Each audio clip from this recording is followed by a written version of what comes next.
രേഖ കിടന്നത് 5 ഭർത്താക്കന്മാരുടെ കൂടെയല്ല, പിന്നെ 5 തവണ കിട്ടുന്നതെല്ലാം കല്യാണമാകുമോ? കെട്ടിയ ആളുകളെല്ലാം ഭർത്താവാകുമോ? അതുകൊണ്ട് തന്നെയാണ് ഇങ്ങനെയൊരു തലക്കെട്ട്. മലയാളി പ്രേക്ഷകരുടെ പ്രിയങ്കരിയാണ് രേഖ രതീഷ്. പരസ്പരം സീരിയലിലെ പത്മാവതി എന്ന കഥാപാത്രത്തിലൂടെയാണ് രേഖ പ്രേക്ഷകരുടെ പ്രിയങ്കരിയായി മാറിയത്. സമ്പന്ന കുടുംബത്തിൽ ജനിച്ച രേഖ കോളേജ് ജീവിതത്തിൽ കണ്ടുമുട്ടിയ യൂസഫ് എന്നയാളുമായി പ്രണയത്തിലായി. 2 മതത്തിൽപ്പെട്ടവരായിരുന്നിട്ടും എല്ലാ പ്രതിസന്ധികളെയും അതിജീവിച്ച് ഇരുവരും ജീവിതത്തിൽ ഒന്നിച്ചു.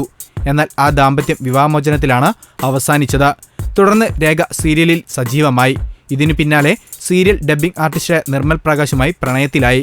പ്രായക്കൂടുതലായിരുന്നുവെങ്കിലും ഇരുവരും തമ്മിൽ വിവാഹം കഴിച്ചു. തുടർന്ന് രേഖ സീരിയലിൽ നിന്നും പിന്മാറി.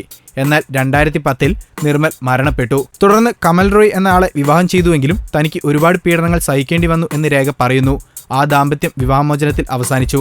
കമാലുമായുള്ള വിവാഹമോചനത്തിന് ശേഷം ടെലിവിഷൻ രംഗത്ത് പ്രവർത്തിച്ചിരുന്ന അഭിലാഷിനെ വിവാഹം കഴിച്ചു. എന്നാൽ തന്റെ ഭർത്താവിനെ രേഖ തട്ടിയെടുത്തു എന്ന് ആരോപിച്ച് അഭിലാഷിന്റെ ആദ്യ ഭാര്യ രംഗത്തെത്തുകയായിരുന്നു. ഇതോടെ ആ ബന്ധവും അവസാനിച്ചു. 5ാമത് വിവാഹം ചെയ്ത ആളും ഇപ്പോൾ രേഖയ്ക്കൊപ്പമില്ല. മകൻ അയാനോടൊപ്പം ചെന്നൈയിലാണ് രേഖയുടെ താമസം. കൂടുതൽ ഗോസിപ്പുകൾക്കായി ഈ ചാനൽ സബ്സ്ക്രൈബ് ചെയ്യൂ. ഗോസിപ്പ് ബസാർ.